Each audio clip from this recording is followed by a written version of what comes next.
අයිබෝන් සුබදෑසනක් වේවා කියලා ප්‍රාර්ථනා කරනවා. අද නොවැම්බර් මාසේ 6 වෙනිදා සෙනසුරාදා දවස උදා වෙන්නේ.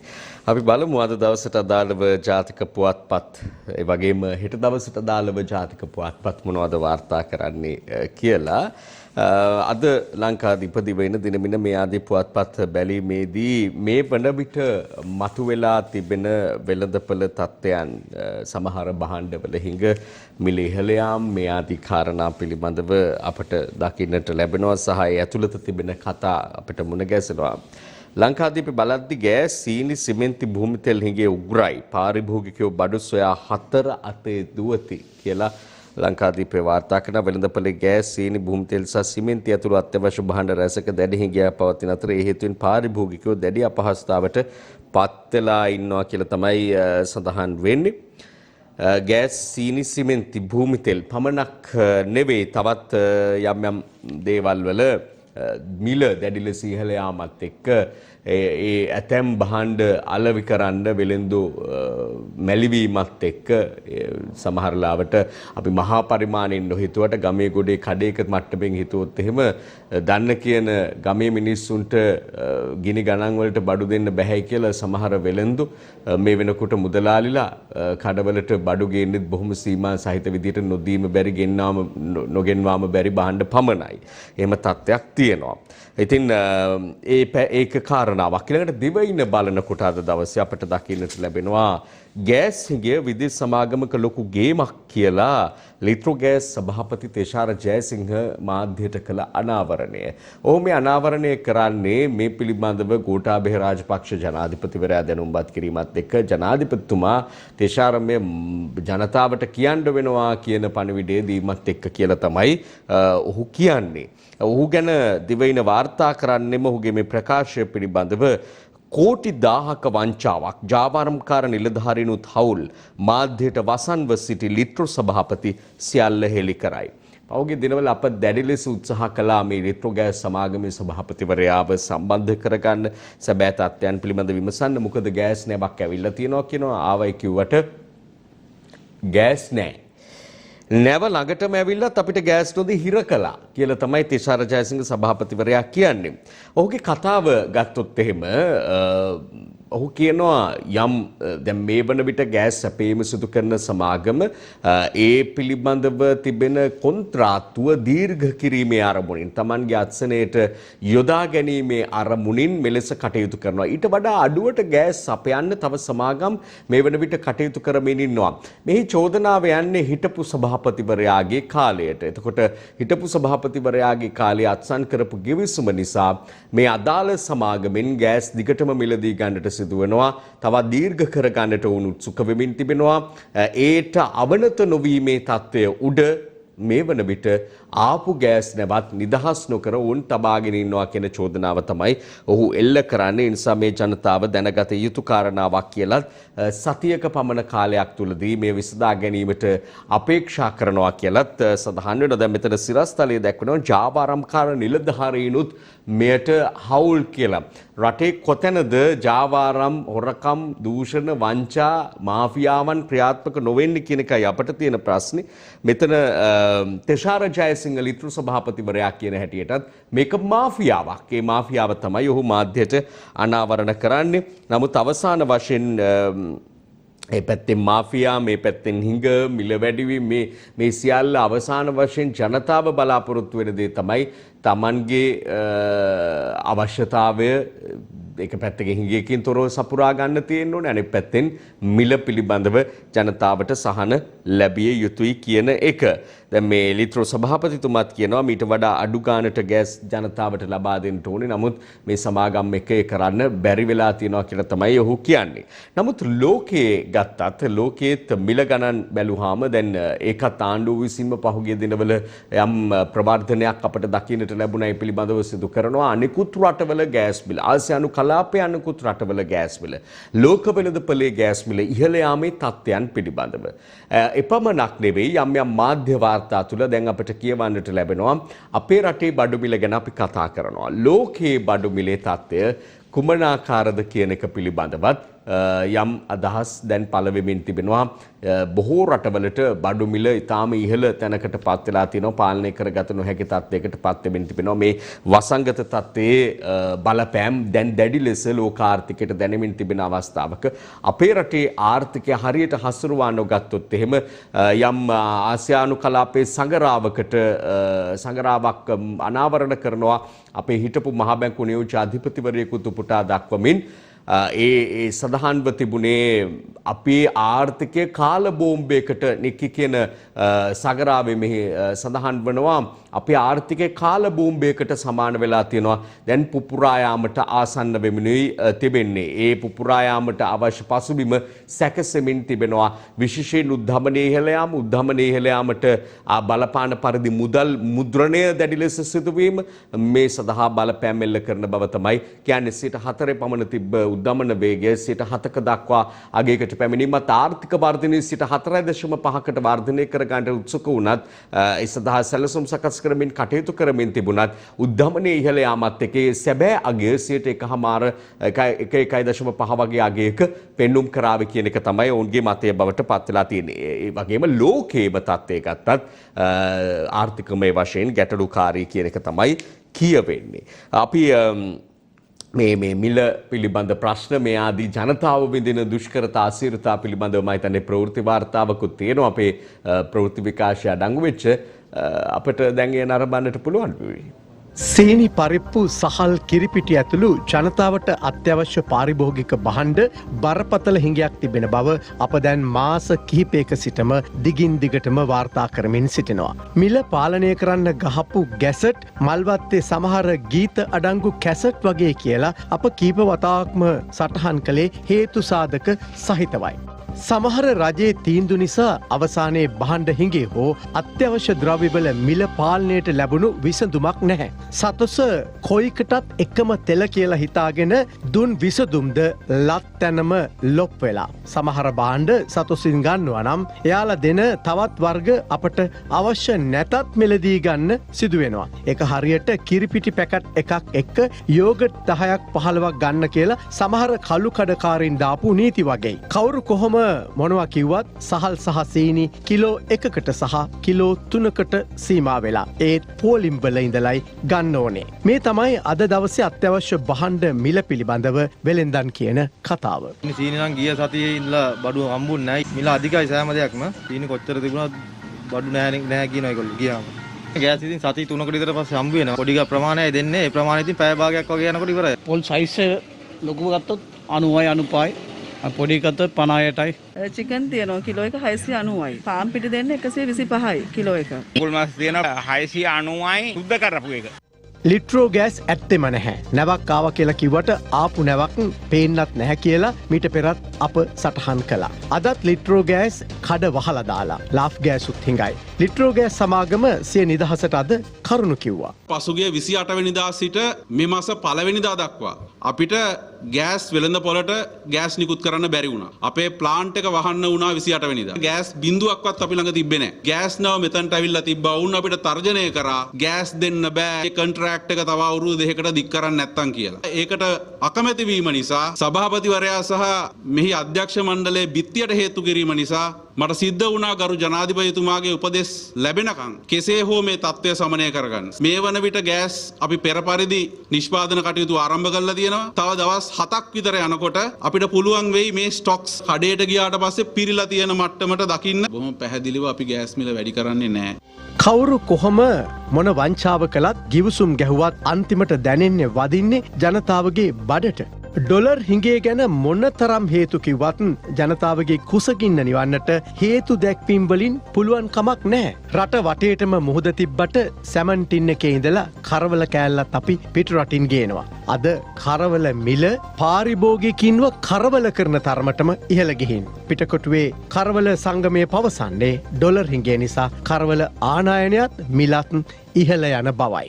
ආනයනය කරපුවාම බැංකුවේ ඩොලර් නැති ප්‍රශ්නය එක තියෙනවා. ඉතින් පාරිභෝගිකයට මිල පොඩ්ඩක් වැඩි වෙන්න වෙනවා. මොකද අපි ගෙනල්ලා හාබර් එකේ තියලා අපි ගන්නකොට සමහර වෙලාවට සුමානයක් දවස් 10ක් 12ක් යනවා. එතකොට අපිට පොඩි ව්‍යාපාරිකයට කොස්ට් එක වැඩි වෙනවා. ඩොලර් හිඟය අනුව ආනයනය කිරීමත් සීමා වෙලා තියෙනවා. කවුරු කොහොම මොන හේතු දැක්කුවත් මේ බඩට වැදුණු ජනතාවගේ වේදනාවේ හඬ. මේ බලන්න පහේ ඉඳලා මේ සෙනග ඇවිල්ලා ඉන්නේ කොච්චර පවුද කියලා බලන්නකොනේ.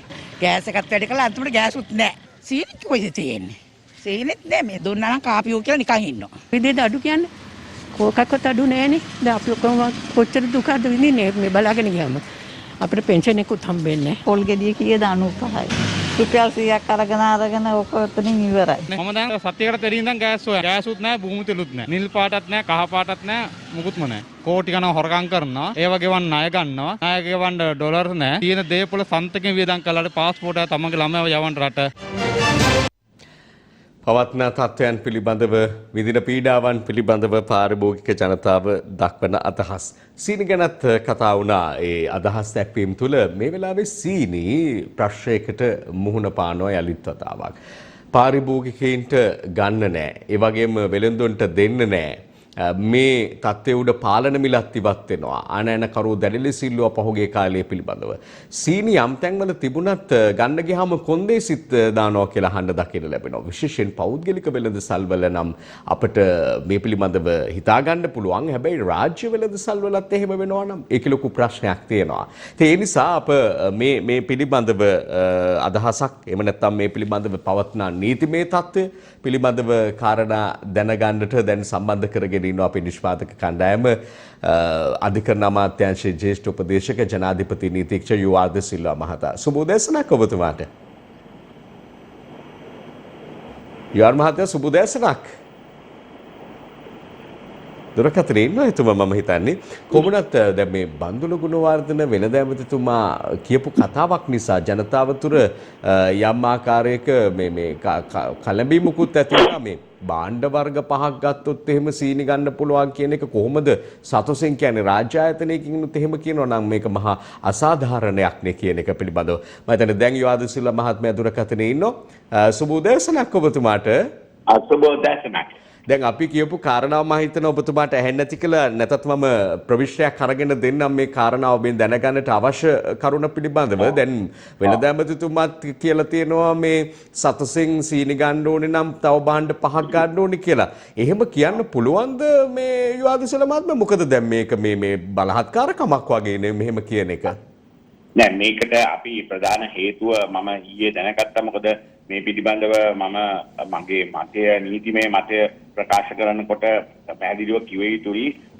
පාරිභෝගික ආඥා පනතේ සඳහන් වෙලා තියෙනවා 11 වෙනි වගන්තියේ යම් වෙළෙන්දෙකුට කිසිම ආකාරයකින් තමන් සතුව බහන්න තියෙනවා නම් ඒ ප්‍රතික්ෂේප කරන්න බෑ ඒවා විකුණනවායි කියලා. ඒකෝර ඒ පදනම මත මෙතන ප්‍රතික්ෂේප වීමක් වෙනවා. මොකද භාණ්ඩ වගේක් පහක් බලහත්කාරයෙන් ගන්න කියලා නියම කිරීම තුළ කොන්දේසියක් පනවනවා. ඒ කොන්දේසිය පැනවීමේ හැකියාවක් නැහැ.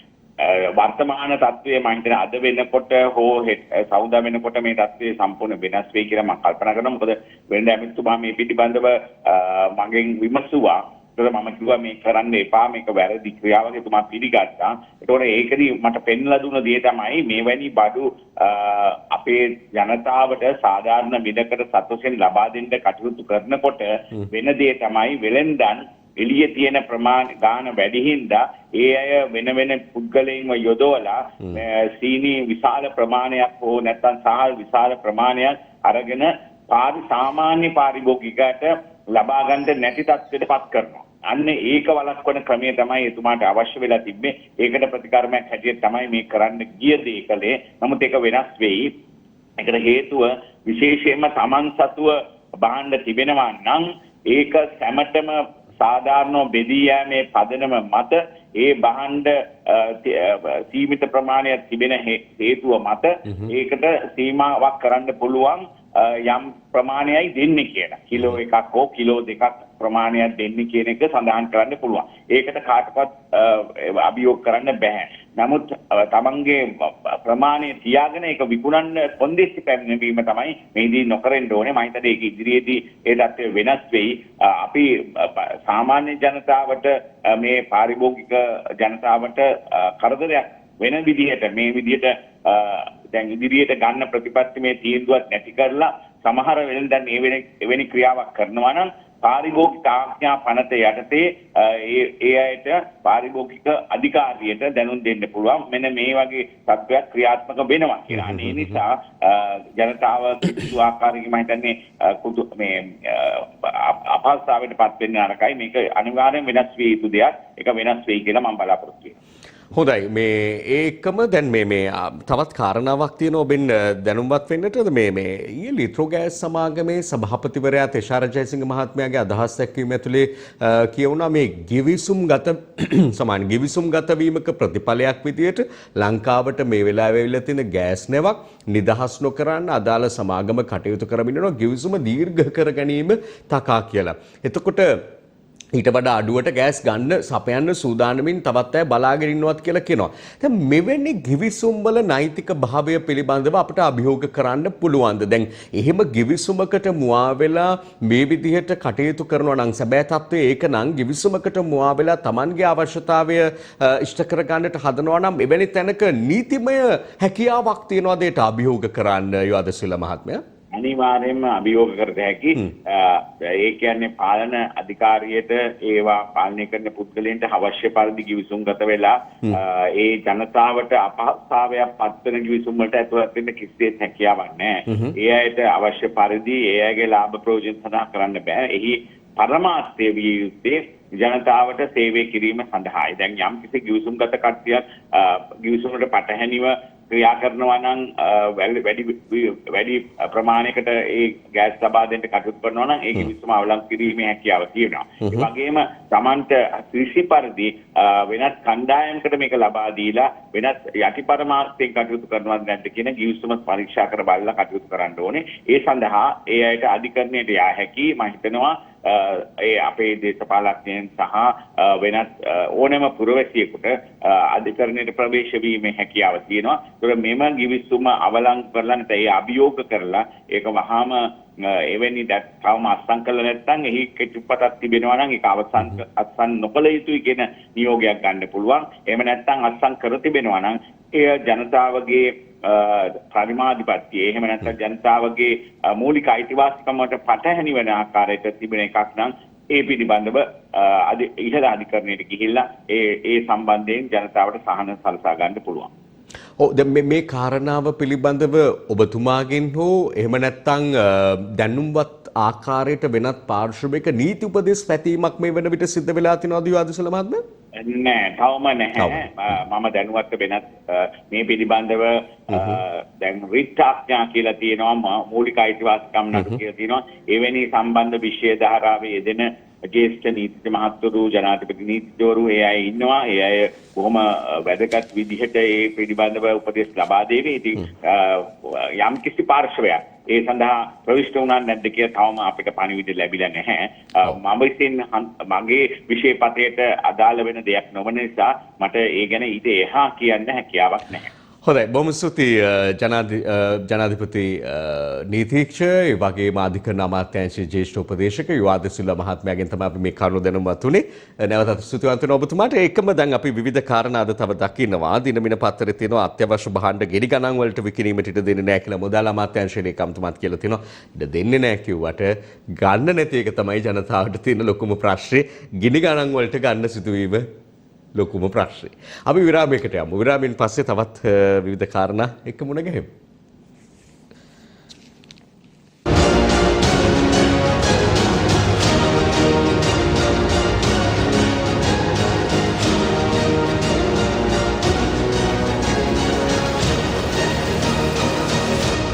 යලිත් මේ අද දවසේ සහ ඉරිදා පුවත් වාර්තාවේ අවධානය යොමු කරන්න බලාපොරොත්තු වන විශේෂයෙන් අද දවසට අදාළ ජාතික පුවත්පත් ඉරිදට හෙට අපි මුණ ගැසෙන නිසා දිනමින ප්‍රධාන සිරස්තලයේ දක්වන්නේ දකුණු ආසියානුවන් තුළ කොවිඩ් මරණ අවදානම දෙගුණ කරන ජානයක් ඔක්ස්ෆර්ඩ් පර්යේෂණ වලින් අනාවරණ වෙලා තියෙනවා කියලා.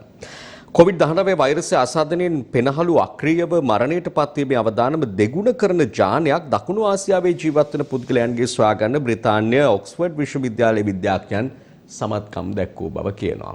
ඒ අනුව බලපෑමේ තරම තමයි මේ කියන්නේ දකුණු ආසියානුවන්ට එහි තිබෙන බලපෑම තීව්‍ර වෙනවා කියලා තමයි උග්‍ර වෙනවා කියලා තමයි මේ වාර්තාව අනුව අපිට දැනෙන අදහස. කෙසේ හෝ වේවා කොවිඩ් පිළිබඳව හෝ වේවා වෙනත් වසංගත තත්ත්වයන් පිළිබඳව විශේෂයෙන් දකුණු ආසියාවේ අනෙකුත් රටවල් කෙසේ වෙතත් ශ්‍රී ලංකාව වැනි රටවල් තුළ ජනතාවගේ සම්ප්‍රදායිකව පවත්වාගෙන යන ආහාර රටාව සාමාන්‍ය හුරු පුරුදු මේ සියල්ල තුළ යම් ආකාරයකින් ඒට මුහුණ දීමේ ශක්තිය ජානමය වශයෙන් අපට තිබෙනවා කියන විශ්වාසයක් තිබෙනවා. වෛද්‍යවරු විශේෂයෙන් පාරම්පරික වෛද්‍යවරු එහෙම මේ පිළිබඳව අදහස් දක්වා තිබෙනවා. ජනතාව තුළත් යම් විශ්වාසයක් තිබෙනවා. අප ආහාරයට ගන්නා දේ කුළු බඩු එකතු කර ගැනීම මේ ආදී නිසා පොල් කිරි පොල් භාවිතය මේ ආදී සියලු දේත් එක්ක අපි ප්‍රතිශක්තිකරණ පද්ධතිය අපි හොඳින් පවත්වාගෙන යන රටවල් විශේෂයෙන්ම දකුණු ආසියානු කලාපේ ඒ තුළ මේ අවදානමට මුහුණ දීමේ හැකියාවක් ඒ රටවල ඒ කලාපයේ ජනතාවට තිබෙන්නටත් පුළුවන්. කෙසේ වෙතත් දැන් මේ වෙනකොට රටේ තත්ත්වය කොවිඩ් ව්‍යාප්තියේ මරණ සංඛ්‍යාව පාලනයකට ලක් කරගන්න පුළුවන් වුණාට ව්‍යාප්තිය සැලකිය යුතු ආකාරයෙන් සිදු වෙමින් තිබෙනවා. සංචරණ සීමා ඉවත් කිරීමත් එක්ක ඒ තත්ත්වය තවදුරටත් යම් වැඩිවීමක් දැන් පෙන්눔 කරමින් තිබෙනවා. ඒ නිසා විශේෂයෙන්ම සති අන්තවලදී දුර ගමන් බිමන් යාම්වලදී විනෝද ගමන්වලදී දැඩි ලෙස ප්‍රවේශම් ලෙස සහ තවදුරටත් අත්‍යවශ්‍ය කාරණාවලට පමණක් අත්‍යවශ්‍ය ගමන් බිමන් සඳහා පමණක් එළියට බහින්න කියන එක තමයි හැම විටම සෞඛ්‍ය විශේෂඥයන්ගේ වගේම කොවිඩ් කමිටුවේ ප්‍රධානී විදියට කටයුතු කරන යුද හමුදාපතිවරයාගේ උපදෙස් බවට පත් වෙන්නේ. පුළුවන් තරම් ප්‍රවේශමෙන් කටයුතු කරන්න කියලා ඉදිරි කාලවලත් දීර්ඝ සතියන්තය ආකාරයෙන් ලැබෙන්නට නියමිතයි. පෝයත් එක්ක සතියන්තයක් එනවා. ඉතින් මේ ආදී කාලයන් ලැබුණාම කාලයක් තිස්සේ ගෙදරට වෙලා හිර වෙලා ඉන්න උනහම ජනතාවට හිතෙන්න පුළුවන් මේ පොඩ්ඩක් ඇවිදලා આવොත් හොඳයි කියලා. දරුවොත් එක්ක මේ වගේ ගමන් බිමන් යාමේදී වඩාත් ප්‍රවේශ හම්බෙන්න ඕන කියන එක තමයි සෞඛ්‍ය විශේෂඥයන්ගේ අදහස බවට පත් වෙලා තියෙන්නේ. ඒ අතරේ කොවිඩ් රෝගීන්ට දෙන මොල්නොපිරවීර් ඖෂධය මෙරට භාවිතයට අවශ්‍ය නිර්දේශ ඉදිරි සතියේදී නිකුත් කරන බව රාජ්‍ය ඇමති චන්න ජයසුමන මහතා ප්‍රකාශ කරලා තියෙනවා. අපිට දකින්නට පුළුවන්. අතරේ බ්‍රසීලයේ යම් ඖෂධයක් පිළිබඳවත් සාකච්ඡා වෙමින් තිබෙනවා. මේ මිනිත්තු ලෝකයේ අවධානය යොමු වෙලා තිබෙනවා. මානසික රෝගීන්ට දෙන ඖෂධයක් කොවිඩ් වලට හොඳ ප්‍රතිචාරයක් දක්වනවා කියලා සොයා ගැනීමත් එක්ක කොවිඩ් තත්ත්වය පිළිබඳව එවැනි වාර්තා අපට අද දවසේ මුණ ගැසෙනකොට අපි අවධානය යොමු කරන්නට ඕනේ දිනමින පුවත්පතේ තියෙන මෙන්න මේ කාරණාව. සිරස්තලය වෙතත් චීන පොහොර සමාගමට මුදල් ගෙවීමේ වාරණය 19 වනදා දක්වා යලි දිගු කරයි කියලායි වාර්තා වෙන්නේ. ඒ සමගම මේ චීන පොහොර නැව දැන් ලංකාවේ මුහුදු සීමාවට ඇවිල්ලා වරායට ඇතුල් වෙන්න බලාගෙන ඉන්න නැව විපක්ෂය නම් කියන රාස්තියාදු ගහන නැවක් කියලා. කෙසේ වෙතත් ආණ්ඩු පක්ෂය කියන හැටියට මේ නැවට ඇතුල් වෙන්න අවසර දෙන්න බෑ. චීන තානාපති කාර්යාලයට මේ පිළිබඳව දැනුම්පත් කිරීමක් කළා තියෙනවා. නමුත් චීනය නැව හරවා ගන්නෙත් නෑ. අපි වගේ නෙවෙයි චීනය උත්සාහ කරන්නේ මේ නැව ලංකාවේ වරායට ඇතුල් කරන්න සහ මේ පිළිබඳව උන් දැඩි ස්ථාවරයක ඉන්න බවකුත් පෙන්눔 කරනවා. කෙසේ වෙතත් මේ පිළිබඳව වාර්තාවක් චීන රාජ්‍ය වෙත යැවීම සම්බන්ධව මේ වන විට කටයුතු සූදානම් වෙමින් තිබෙන බව සහ කටයුතු කෙරෙමින් තිබෙන බවත් තොරතුරු වාර්තා වෙනවා. ඒ අතරේ මේ පොහොර සම්බන්ධව තිබෙන අනෙකුත් කාරණාවලටත් අපි අවධානය යොමු කරන්නට ඕනේ. දිනමින වාර්තාවකම දකින්නට පුළුවන්කම තිබෙනවා. වකුගඩු රෝගයට හේතුව රසායනික කියා ආණ්ඩුව මිත්‍යා මත පතුරවනවා කියලා සජිත්ගෙන් නිවේදනයක් කියලා. විපක්ෂය හැම විටම යම් විශේෂඥ මතයක් එළි දැක්වුණොත් ඒ ඔස්සේ ජනතාවට තොරතුරු සැපයීම සාමාන්‍යයෙන් සිදු කරන අවධානය යොමු කිරීම සාමාන්‍යයෙන් සිදු කරන වෙනුව පසුගිය දිනවල එක් මහාචාර්යවරයෙක් විද්‍යාඥයෙක් සඳහන් කරපු කාරණාවක් තමයි මේ වකුගඩු රෝග සඳහා රසායනික පෝරවල භාවිතය බලපාන්නේ නැහැ. ඒ අදාළත්වය පිළිබඳ පර්යේෂණ වලින් කරුණු අනාවරණ වෙලා නැහැ කියන සිය ස්ථාවරය ඉදිරිපත් කරා. එය රටේම සමස්තයේම ස්ථාවරය නොවන බවත් විශේෂයෙන් අපි අවධාරණය කරන්න ඕනේ. මේ වන විට තිබෙන පිළිගැනීම සහ මතය ලෙස අපට දකින්නට පුළුවන්කම තිබෙන්නේ මේ රසායනික පොහොර කෘෂිනාශක මේ කෘමිනාශක වල්නාශක පලිබෝධනාශක භාවිතය තුළ වකුගඩු රෝග ඊළඟට විවිධ පිළිකා තත්ත්වයන් ඇතිවීමට එය බලපෑම් කරන බව ඒ නිසා පස්සට එකතු වන බැරලෝහ සමග ජලය පානය කිරීම නිසා ජනතාවට ඇතිවන මෙවැනි වකුගඩු සහ පිළිකා රෝග කල් ගියාට පස්සේ උත්සන්න වීම සිදුවන බව ඒ නිසා මිය යාම් ගණනාවක් එවැනි ප්‍රදේශ කලාපවලින් වාර්තා වෙන බව තමයි දැනට මේ පිළිබඳව තියෙන මතය. එයත් අපි ඉදිරිපත් කරන්නට ඕනේ. ඊට පස්සේ අපි ලංකාදීප පුවත්පතට එමු. ලංකාදීප පුවත්පතේ මේ පොහොර පිළිබඳව කාරණා තිබෙනවාද කියන එක කෙසේ වෙතත් මෙන්න මෙහෙම සිරස්තලයක් නම් තිබෙනවා. කෝපා කමිටුව කියන කතාවක් ගොවි ණය කෝටි 186ක් ගෙවීම් පැහැර හැරලා කියලා. ගොවිජන සංවර්ධන දෙපාර්තමේන්තුව විසින් දිවයින පුරා ගොවීන්ට නිකුත් කරන රුපියල් කෝටි 186ක පමණ ණය මුදලක් ගෙවීම පැහැර හැර ඇතැයි රජයේ ගිණුම් පිළිබඳ කාරක සභාවේ වාර්තාවක දැක්වෙනවා කියලයි සඳහන් වෙන්නේ. ගොවීන්ට මේ දවස්වල ගොවි තැන්පත් කරගන්න විදියකුත් නැහැ කියලා උන් මැසිවිලි නගනවා. ජීවත් වෙන්න විදියකුත් නැහැ කියලා ණය ගෙවන්න ඒ නිසා කොහොමත් බෑ. හැබැයි මේ තත්ත්වයේ උඩ උන් ණය ගෙවන්න බෑ කිව්වට පහුගිය කාලවල අස්වැන්න එහෙම ගත්තාම හොඳ තත්ත්වයක තිබුණා රටේ. ඉදිරි කාලය තමයි අවදානම් සහගතයි කියලා සඳහන් කරන්නේ. දිවයින පත්‍රයේ තියෙන පොහොර ගැන කතා නොකර ගමට එන්න එපා. ජනතා විරෝධය මැද මුල්ගල නොදැකම සීබී හැරියයි. සිබි රත්නායක අමාත්‍යවරයා මුල්ගලක් තබන්න මේ නුවරඑළිය මීපිලිමාන ප්‍රදේශයේ පාලමක් වැඩි දියුණු කරන්න ගිය අවස්ථාවක එල්ලවුණු ජනතා විරෝධය පිළිබඳව තමයි මේ කියන්නේ. ඒ විරෝධයේ මේ යම් පිරිසක් බැනර් එකක් අල්ලගෙන ඉන්නවා විරුවාගේ අතෙන් ගොවියාගේ මරණය කියලා සඳහන් වෙන. කොමුණත් මේ පෝර පිළිබඳව ප්‍රශ්නය පාර්ලිමේන්තුවේ ජනතා මේ පාර්ලිමේන්තුවේ සහ ජනාධිපතිවරයා අගමැතිවරයා ආදී ප්‍රධානීන් හමුවේ සාකච්ඡා නොකර ඒට මැදිහත් නොවි ආයි නැවත ඡන්දය ඉල්ලන්නවත් වෙන මොනවාටවත් ගමට එන්න එපා කියලා විරෝධයක් පෑමත් එක්ක එතුමාට හැරිලා යන්න වීම පිළිබඳව මෙලෙස අද වාර්තා අපට දකින්නට පුළුවන්කම තියෙනවා. ඊට පස්සේ විපක්ෂ නායකවරයාගේ නිවේදනයකුත් අද අපි දකිනවා. ආණ්ඩුවේ අත්නෝමතික රසායනික පොහොර තහනම ගොවි බිම් මුඩු බිම් කොට මුළු රටම විකිණීමේ මහා කුමන්ත්‍රණයක් කියලා තමයි විපක්ෂ නායක සජිත් ප්‍රේමදාස මහතා කියන්නේ. මේ අතර අපේ ප්‍රවෘත්ති අංශය සැකසූ වාර්තාවක තිබෙනවා මේ පොහොර අර්බුදයක දිනපතාම කතා කරන කාරණාවක් බවට දැන් පත් වෙලා තියෙනවා. දිවයිනත් අතරේ පොහොර ගෙන්වීම නැවැත්වීමේ අර්බුදය ගැන චීනයට LC මුදල් ගෙවීම අත්හිටුවීම වාරණයේ දීර්ඝවීම පිළිබඳව කරුණුත් අනාවරණ කරනවා. අපි පුවත් වාර්තාව බලමු.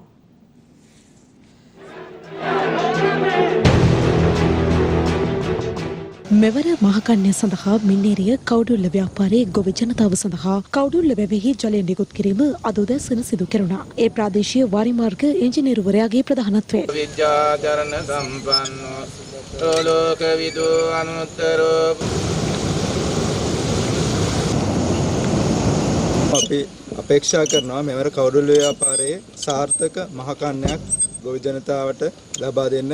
පෙර කන්නවල ජල නිකුත් කරන අවස්ථාවලට ගොවින් සහභාගී වුවත් මෙවර ජලය නිකුත් කරන අවස්ථාව සඳහා ගොවින් සහභාගී වූයේ නැහැ. ඒ මෙවර මහකන්‍ය සඳහා පොහොර නොමැතිව වගා කටයුතු සිදු කිරීමට තමන් සූදානම් නොමැති බව පවසමින් ගොයියන්ට වගාවට අවශ්‍ය ඕන තරම් ජලය වර්ෂාවෙන් තියෙනවා. ඒ වැස්සෙන් වගාවට වෙනදා මේ වෙනකොට ගොයියෝ බහැලා ඉන්නේ. අද කිසිම ගොයියෙක් තමන්ගේ වගාවට යන්නේ නැහැ. ගොයියෝ වගාවට බහින්න සූදානම් නැහැ. හේතුව මොකද? ගොයියන්ට අවශ්‍ය රසායනික තෙල් ටික නැහැ. රසායනික පොහොර ටික නැහැ. ගොවියන්ට අවශ්‍ය ඉල්ලන දේ නෙමෙයි දැන් දෙන්නේ. අන්තිමට පැහෙන්නේ බොල් නම් අන්තිමට වඳ පීදිච්ච කරල් නම් තියායේ දකින්න ලැබෙන්නේ. ඒකට ගොවියන්ට සූදානම් නැහැ. එසේම මහකන්‍ය සඳහා අවශ්‍ය වගා කටයුතු සඳහා පරාක්‍රම සමුද්‍රයේ ජලය නිකුත් කිරීමද අද උදෑසන 8:31ට යෙදුණු සුබ මොහොතින් සිදු කෙරුණා. ඒ පරාක්‍රම සමුද්‍රයේ බහර වාරි ඉංජිනේරුවරයාගේ ප්‍රධානත්වයෙන් මෙම අවස්ථාවටද ගොවි ජනතාව සහභාගී වූයේ නැහැ.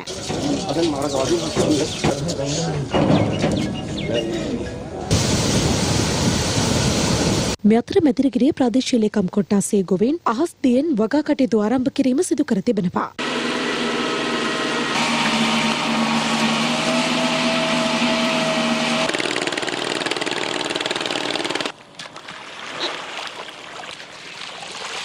මිනිස්සු මොන මොනවා හරි කරන්න බැහැෙන වී ඇටේ දෙක හරි කමන්නේ නැහැ කරලි තියෙන්න කුඹුරු වැඩ කරනවා. නමුත් හොර සල්ලිත් නැහැ මොනවත් නැහැ. කාන්තාව දෙන්නෙක් රට කරලත් මේ වගේ අභාග්‍ය තත්ත්වයකට රටපත් උන්නේ නැහැ. මේ වෙනකොට පොහොර ගහලා තිබ්බා නම් ඉතින් ඊට වැඩි ගොයම ලොකු.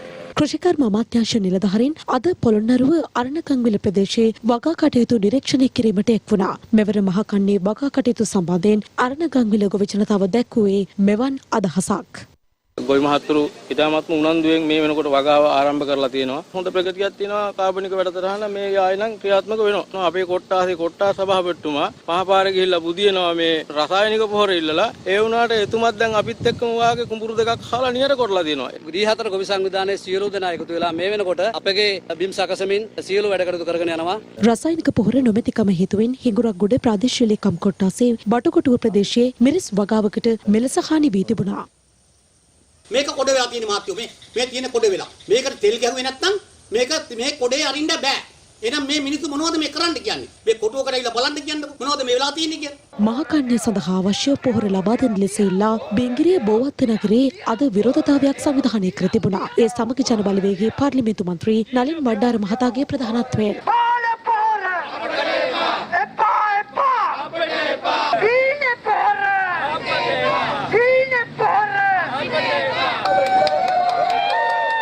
මම දන්නේ එක පැත්තකින් අපිට සැකයක් තියෙනවා ඇමරිකානු පිටිකවණ්ඩ ගෝඨාභය රාජපක්ෂ මහත්තයා අපේ වීගොවිතන බත විනාශ කරන්න ගත්ත තීන්දුවක්ද මේක කියලා 48න්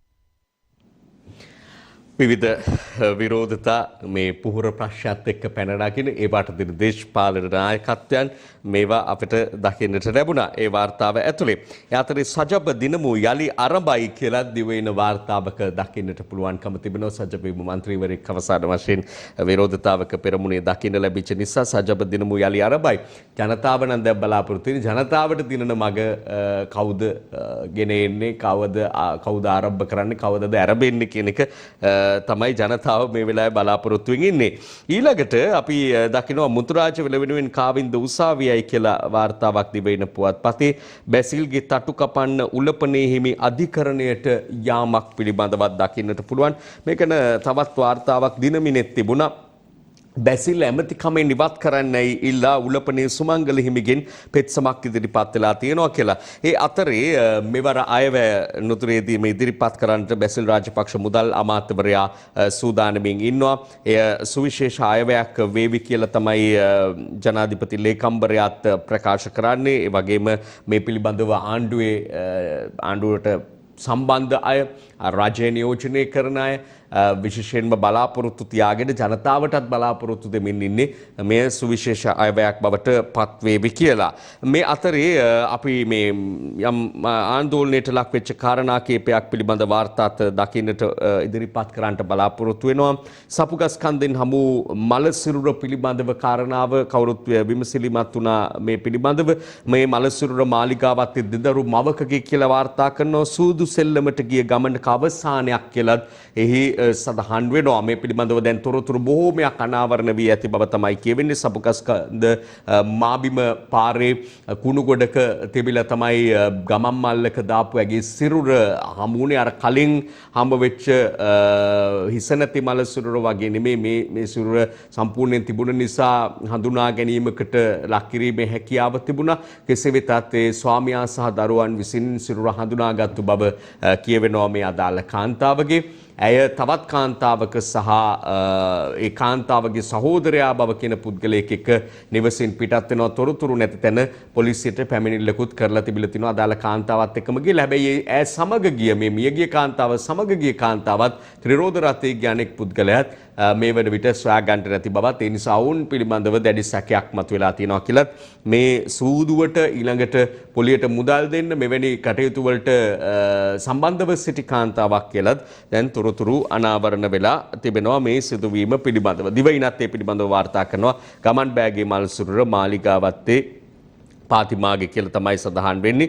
සැමියා සහ දරු දෙදෙනා සිරුර හඳුනා ගනිත අතුරුදන් වී ඇත්තේ රන් භාණ්ඩ බේරා ගන්න ගිය දවසේ අතුරුදන් වූ කාන්තාවන් සොයා තවත් පාර්ශව තුනක් මෝචරියට එයි කියලත් සඳහන් වෙනවා. ඒ කියන්නේ මේ කාන්තාවට සම්බන්ධ අය පමණක් නෙවෙයි තවත් අයත් ඇවිල්ලා තියෙනවා. ඒ වගේ අතුරුදන් වෙච්ච අය පවුල්වල අය ඒ Tamanගේ කෙනාද කියලා සොයා බැලීම සඳහා. ඊට පස්සේ දෙමොටකොඩ රුවන් 19 වනදා තෙක් යාලි රිමාන්ඩ් වාහන 8 කිලෝ 1.5ක රන් භාණ්ඩ රන් ආභරණ හෙළි වුණා කියලා තමයි සඳහන් කෙරෙන්නේ. සත්‍යන්ත පත්තරයක සත්‍යග අරුණිමා දැක්ක සඳහන් වෙනවා ඇලඩින්ගේ පුදුම පහන දෙමොටකොඩ රුවන් ළඟද තියෙන කියලා. ඊතරම් වස්තු සම්භාරයක් උපයාගෙන තිබෙන නිසා එවැනි සිරස්තලයක් පත්තරේ යොදා තිබෙනවා. ඉන් පස්සේ අපි දකින තවත් සුවිශේෂ පුවතක් පත්කිරීමක් පිළිබඳව දිවයින ලංකාදීප මේ ආදී පුවත්පත් කීපෙම අපට දකින්නට පුළුවන්. සංඝරක්කිත නාහිමියෝ කැලණිය සරසවියේ කුලපති ධුරයට. ලංකාදීපේ එහෙමයි කියන්නේ. දිවයින කියනවා මහින්ද සංඝරක්කිත නාහිමි කැලණියේ කුලපති ධුරයට වැලපිටියාවේ කුසල ධම්ම අගමහා පණ්ඩිතනායක ස්වාමින් වහන්සේගේ අපවත් වීමෙන් හිස් වූ ධුරය සඳහා තමයි මෙලෙස කැලණිය රාජමහා විහාරාධිපති මහාචාර්ය කොල්ලුපිටියේ මහින්ද සංඝරක්කිත නායමයන් පත්කොට ඇති බව සඳහන් වෙන්නේ. ඊට පෙර කොළඹ විශ්වවිද්‍යාලයේ කුලපති පදවියට මුරුත්තෙට්ටුවේ ආනන්ද ස්වාමින් වහන්සේ පත් කිරීම පිළිබඳවත් මේ වන විට තරම් ප්‍රසාදයක් නෙවෙයි විශ්වවිද්‍යාල පද්ධතිය තුල දක්නට ලැබෙන්නේ. කැලණිය විශ්වවිද්‍යාලයට කළ මේ පත් කිරීම පිළිබඳවත් කෙබඳු තත්ත්වයක් මතු වේවිද? මොකද මේ වර්තමාන රජයේ මේ නායකත්වය පත්වීමට පෙර ආතුව කැලණියේ වෙච්ච සුවිශේෂ සිදුවීම ආදිය පිළිබඳව තවමත් දැඩි කතාබහ තිබෙනවා. ඉතින් මේ කතාබහ පිටුපස්ස සිටින ස්වාමින් වහන්සේ මෙලෙස පත් කිරීම පිළිබඳව ප්‍රසාදය හෝ අප්‍රසාදය කෙබඳු වේවිද කියන එක පිළිබඳව ඉදිරියේදී අපට බලන්නට පුළුවන් වෙයි. ඊළඟට අපි ලංකාදීප පුවත්පතේ අද දකිනවා ගුරු වැටුප් ගැටලුව විසඳන්නයි විවෘත සරසවියේ පැවති විරෝධතා අවස්ථාවක් පිළිබඳව නිර්මාණශීලී ලෙස විරෝධතාවක් සංවිධානය කර තිබූ අවස්ථාවක් පිළිබඳව අද ලංකාදීප ඡායාරූප සටහන් සහිතව වාර්තා කරනවා. ඊළඟට වඩාත් කතාබහට ලක්වෙච්ච කාරණාවක් තමයි අර අවුරුදු 16 දරුවෙක් පදවගෙන ගිය රථයක් වැලිසරදී අනතුරට ලක්වීම නිසා අහිංසක ජීවිතයක් තවත් ජීවිතවලට වෙච්ච අනතුර මේ සිද්ධිය පිළිබඳව මාරක රියානතුරේ සිසුවාත් පියාත් රිමාන්ඩ් ඔවුන් රක්ෂිත බන්ධනාගාර ගත කරන්නට ඒ අධිකරණ නියෝගය ලැබුණා. ඊළඟට මේ පිළිබඳව තවත් එක්කාසු කළ හැකි වාර්තාවකුත් තිබෙනවා. නමුත් ප්‍රවෘත්ති වාර්තාවකුත් තිබෙනවා මේ සිද්ධිය පිළිබඳව. අප දැන් සූදානම් වෙන්නේ ඒ ඔබට ඉදිරිපත් කරන්න. කොළඹ සිට මේගමුව දෙසට ධාවනය කරමින් තිබූ ජීප් රථයක් ඊයේ දින වැලිසර ප්‍රදේශයේදී තවත් වාහන 4ක ගැටී අනතුරක් සිදු වුණා. අනතුරටපත් ජීප් රථය පදවා තිබුණේ 16 හැවිරිදි සිසුවෙකු වන අතර ජීප් රථයේ ගැටුණු 51 හැවිරිදි යතුරුපැදිකරුවෙකු එම ස්ථානයේදීම ජීවිතක්ෂයට පත් වුණා. අනතුරින් මියගිය පුද්ගලයාගේ තවත් ඥාති පුත්‍රයෙකු තුවාල ලබා මෙවන විට බරපතල තත්ත්වයේ කොළඹ ජාතික රෝහලේ ප්‍රතිකාර ලබනවා. අනතුරින් පසු ජීප් රථය පැද වූ 16 හැවිරිදි පාසල් සිසුවා සහ ඔහුගේ පියා පොලිසිය විසින් අත්අඩංගුවට ගත්තා. අද දින මියගිය 51 හැවිරිදි පුද්ගලයාගේ ඥාතීන්ද පොලිසිය ඉදිරිපිටට පැමිණ සිටියා.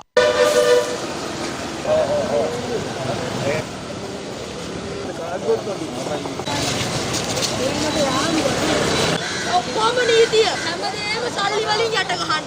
මේකට හරි නීතිය ඉෂ්ට කළා. අපේ ඉස්සර අනාගතේම ඉවර. අපේ තාත්තා තමයි හැමදේම අපේ පවුල ගෑනු 4ක් ඉන්නවා. ඒ 4 දෙනාගේ නඩත්තු කරන්නේ කවුද? පිරිමි කවුරුත් නැහැ. මායි නංගි ඉගෙන ගන්නවා තාම. මගේ මහත්තයාට මේ වෙච්ච දෙයට සාධාරණ ඉල්ලලා දෙන්න මං සෑම සාධාරණ ඉෂ්ට කරලා දෙන්න මට. මගේ ඉන්නේ මගේ දරුවා ඉස්පිරිතාලේ මාව ජීවත් කරන්නේ මගේ දරුවා තමයි. දැන් නමුත් එයාද මේ ඉස්පිරිතාලේ බොහොම අමාරුවෙන් ICU එකේ ඉන්නේ. මේ රියානතුර වුණ පුතාගේ තාත්තා කියනවා එයා දන්නේ නැලු කිසි දෙයක්. එයා දන්නේ නැතුව කොහොමද එච්චර ලොකු වාහනයක් අරගෙන එන්නේ. ගොඩක්ම වැරදි කියන්න ඕනේ ඒගොල්ලන්ගේ තාත්තා. ඒගොල්ලන්ගේ තාත්තා එයාව මෙහෙම එව්වේ නැත්නම් අද මගේ තාත්තට මේ දේ වෙන්නේ. සැකකාර පාසල් සිසුවා සහ ඔහුගේ පියා අද මහභාගයේ පොලිසිය ඔවුන් අධිකරණයට ඉදිරිපත් කිරීමට රැගෙන ගියා. අධිකරණයට ඉදිරිපත් කළ සැකකරුවන් ලබන 19 වනදා දක්වා රක්ෂිත බන්ධනාගාර ගත කිරීමට වත්තල මහේස්ත්‍රාත් අධිකරණය තීන්දුව කළා. ලංකාදීප පත්තරේ තියෙනවා දරුවන් වේගයෙන් රථ පදවා අනතුරු කරගන්නේ මානසික ගැටලු නිසායි කියලා. විශේෂඥ මනෝවෛද්‍ය රූමි රූබන් මහතා උපුටා දක්වමින් තමයි මේ වාර්තාව සම්පාදනය වෙන්නේ. කෙසේ වෙතත් මෙය දැඩි අවධානයට ලක් විය යුතු කාරණාවක් කියලා අප විශ්වාස කරනවා. ඇතැම් වෙලාවට බාල වයස්කාර දරුවන් ඊට පෙරත් අපට යම් යම් සිදුවීම් මතකයි මේ විදිහට වාහන ගෙදර වාහන අරගෙන ගිහිල්ලා දරුවෝ අනතුරු කරගත්තු අවස්ථා රියදුරු බලපත්‍රයක්වත් නැතුව ඇතැම් වෙලාවට රියදුරු බලපත්‍රයක් තිබිලා නොහික්මුණු ලෙස නොසැලකිලිමත් ලෙස ඒ වගේම නීතියට පටහැනි ලෙස රිය ධාවනය කරලා අනතුරු සිදුවද්දී ධාවන බලපත්‍රයක් හෝ නැතිව මෙලෙස ධාවනය කිරීම ඊළඟට මේ පාර්ශවය වෙනුවෙන් පෙනී සිටින දිදීක්ෂවරයා ප්‍රකාශ කරලා තිබෙනවා ප්‍රථම වතාවට තමයි මේ දරුවා වාහනේ අරගෙන එළියට ඇවිත් තිබෙන්නේ දෙමාපියන්ගේ නොදැනුවත්කම උඩ කියලා. හැබැයි මේ කිසිදු කාරණාවක් නීතිය හමුවේ අදාළ වෙනවාද කියන එකත් මම හිතන්නේ විමසා බැලුවොත් ඒක නීතිමය කාරණාවක් අපිට ඒ පිළිබඳ අදහසක් වන්න පුළුවන් කමක් නැහැ. නමුත් අප දන්නා කාරණාව ගත්තොත් එහෙම නීතිය නොදැන ඉන්න එකත් නිදහසට කාරණාවක් නෙවෙයි කියනවා නම් මෙවැනි කාරණා නීතිය හමුවේ කුමන ආකාරයෙන් විසඳනවාද එහෙම නැත්නම් ඒට ලැබෙන තැන මොකක්ද කියන එකත් වෙනම විමසා බැලිය යුතුයි. අර දියණියගේ හඬට ඔබ හොඳින් සාවධානව වැහුම්කන් දුන්නා නම් අද ඒ දරු පවුලක් නෙමේ පවුල් කීපයක්ම අනාථ වෙනවා මේ සිදුවීමත් එක්ක. එතකොට ඒ අයට ඉටු වෙන සාධාරණේ මොකද? නැවත ජීවිත ගෙනත් දෙන්න පුළුවන් කමක් නැහැ මේ කිසි කෙනෙකුට. යම් වන්දියක් පමණයි ලබා දෙනවා නම් ලබා දෙන්න පුළුවන්කම තිබෙන්නේ. ඒ නිසා තමයි බොහෝ කාරුණිකව රටේ සෑම දෙනාගේම ජනතාවගෙන් වැඩිහිටියන්ගෙන් විශේෂයෙන් දෙමාපියන්ගෙන් ඉල්ලන්නේ පොලිසිය ඒ වගේම මේ නීති විශාරදීන් වේවා මාධ්‍යවේදීට අප වේවා සෑම දෙනාම ඉල්ලන්නේ දරුවෝ පිළිබඳව ඊට වඩා අවධානයෙන් සහ වගකීම් සහගත ලෙස වැඩිහිටියෝ කටයුතු කිරීමේ වැදගත්කම පිළිබඳව. ඊට පස්සේ අපි අවධානය යොමු කරමු මෙතෙක් උපුටා නොගත් වාර්තා කීපයක් වෙත. අද දිනමින පුවත්පතත් වාර්තා කරනවා වැලිසර රියානතුර පිළිබඳව බාලවයස්කාර පුතා සහ පියා 19 වනදා දක්වා රිමාන්ඩ්. මේ සිදුවීමත් එක්ක මියගිය පුද්ගලයාගේ දියණිය කියන කතාවත් වාර්තා වෙනවා. තම පවුලම අසරණ තත්ත්වයට පත් වුණා මේ සිදුවීමෙන් කියලා. ඊට පස්සේ බහින් බස් වීමක් දුරදි ගියාමින් පුතාට ගහපු පොළු පාරක් මවට වැදීමක් පිළිබඳව සිද්ධියකුත් වාර්තා වෙනවා. ව්‍යාපාරිකයෙකු වදකාගාරයක් තුළ ධීවරින් පිරිසකට එල්ලා පහර දීමක් පිළිබඳවත් තොරතුරු වාර්තා වෙනවා. මේ සමග ජනාධිපතිවරයාගේ සුවිශේෂ ගමනක් පිළිබඳවත් තියෙනවා දිනමින පුවත්පතේ නිරීක්ෂණ චාරිකාවක්. කොළඹ නාගලගම්වීදිය ජල පොම්පාගාර නිරීක්ෂණයට ජනාධිපති ගෝඨාභය රාජපක්ෂ මහතා සහ ලෝක බැංකු නියෝජිතයෝ සම්බන්ධව සිටි ආකාරය සහභාගී වුණු ආකාරය දිනමින වාර්තා කරනවා. ශ්‍රී දළදා මාලිගාවේ අධ්‍යාරක්ෂිත කලාපයේ වීඩියෝ කළ බංග්ලාදේශ ජාතිකයා අත්අඩංගුවට ගැනීම පිළිබඳවත් අද දිනමින වාර්තාවක දකින්නට පුළුවන්කම තිබෙනවා. දැන් මේ වෙනකොට ප්‍රකාශයක් ලබා දෙන්න කියලා දැනුම් දීලා තින සිරිල් ගාමිණී පියතුමන් තවමත් අධිකරණයට නොපැමිණීම අපරාධ පරීක්ෂණ දෙපාර්තමේන්තුවට නොපැමිණීම පිළිබඳව දිනමින වාර්තා කරනවා. ප්‍රකාශයක් දීම දෙපාරක් මගහැරලා සිරිල් ගාමිණී පියතුමාට එරෙහිව පැමිණිල්ලක් දාන්නයි CID-ට නියෝග කියලා තමයි එහි තවදුරටත් සඳහන් වෙන්නේ. පියතුමන් කලිනුත් සඳහන් කර තමන් අත්අඩංගුවට ගැනීමේ සූදානමක් තිබෙන බැවින් මෙලෙස ප්‍රකාශයක් ලබා දීමට එම සඳහා කල් බලාපොරොත්තු වෙනවා කියලා. දිවි නැගුම නඩුව ගැන නීතිපති තීරණය 11 වෙනිදා කියලාත් අද අපිට දිනමින පුවත්පතේ වාර්තාවක දකින්නට පුළුවන්. ඖෂධ නියාමනයේ මැකී ගිය දත්ත යලි ගන්න විශේෂඥ සහාය ලබා ගැනීමක් පිළිබඳවත් අපට මුණ ගැසෙනවා. ඊට පස්සේ මුතුරාජවල සංවේදී කලාපයක් කළාට විරුද්ධව කාවින්ද උසාවි යාම පිළිබඳව කාවින්ද ජයවර්ධන මන්ත්‍රීවරයා ගත්තු තීරණය පිළිබඳව දකින්නට පුළුවන්කම තිබෙනවා. ETF EPF සමාජික මුදල් සහන කාලයේ නොගෙවන හාම්පුතුන්ට අධිභාරයක් පැනවීමට සූදානම් වීම ගැනත් දිනමින අද වාර්තා කරනවා. දැන් මේ වෙනකොට එන්නත්කරණය පිළිබඳව ලංකාදීප වාර්තාවක දකින්නට පුළුවන් ජනගහනයෙන් 71%කට එන්නත දීලා කියලායි එහි සඳහන් වෙන්නේ. ඊට පස්සේ හාල්බද්ද 725ට බැසීමේ ක්‍රියාවලිය තුළ සිදුවන ප්‍රතිඵල පිළිබඳව ලංකාදීපේ වාර්තා කරනවා. සුළු මෝල් හිමියන්ට දරුණු ප්‍රහාරයක් මේ තුළින් සිදු වෙනවා කියලා ලංකා සහල් නිෂ්පාදකයන්ගේ සංගමය උපුටා දක්වමින් වාර්තා කරනවා. කටින පින්කමට පෙරහරට ආගමික ගීත පමණක් යොදා ගන්න බුද්ධ ශාසන ලේකම් කියයි. මෙහෙම කියන්න සිද්ධ වෙලා තියෙන මෑත කාලීනව මහත් ජනප්‍රියත්වයට පත්වෙච්ච ගීත වල අනුවාදනයන් ඉදිරිපත් කරනවා. මේ ගීත වාදනය කරමින් හේවිසිවරණ ඒ තාලයට වාදනය කරමින් පෙරහැර ගමන් කරනවා කියලා. මේක මේ අදකීයක පමණක් නෙමෙයි අපට තිබෙන පළපුරුද්දේ හැටියට නම් දැවැන්තගන්නේ මහ පෙරහැරවල පවා සමහර වෙලාවට මේ තත්ත්වය දකින්නට පුළුවන්කම තිබෙනවා විවිධ ගී වල තාලයන් වාදනය කරනවා. නමුත් මේ දිනවල ඒ එකක් ඊළඟට සමාජ මාධ්‍ය තුල පැතිර යනවා. මේ දිනවල ලෝකයේම වසඟයට ගත්තු ගීතය මැණිකේ මගේ හිතේ ගීතය බුදු දරුවෝ පිරිසක් පදමාලාව වෙනස් කරලා බුදුන් පුදන්න ගායන ආකාරයක් පිළිබඳ යම් යම් විවේචනත් මතුවෙමින් තිබෙනවා. කෙසේ හෝ වේවා මේ පිළිබඳව වගකීමක් බුද්ධ ශාසන අමාත්‍යාංශයට සංස්කෘතියට මේවට පැවරෙන නිසා බුද්ධ ශාසන ලේකම්වරයා මේ පිළිබඳ නිවේදනයක් නිකුත් කරනවා.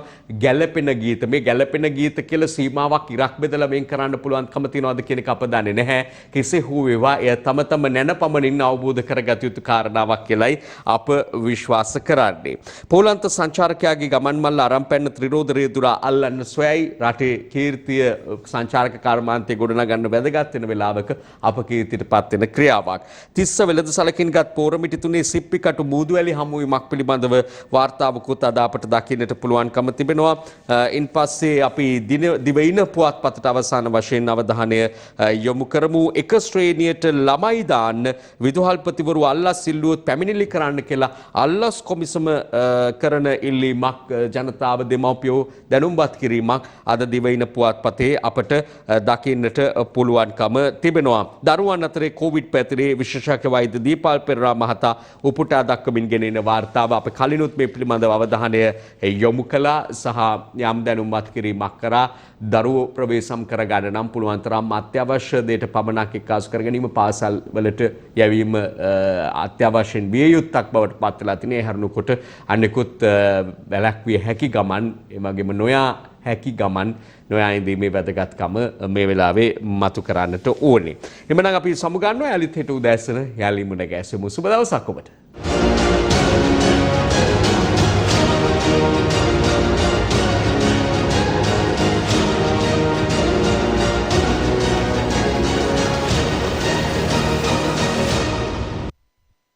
දිනපතා අලුත් වීඩියෝ සහ ප්‍රවෘත්ති නැරඹීමට ඉහත බටන් එක ක්ලික් කර සියත TV සබ්ස්ක්‍රයිබ් කරන්න.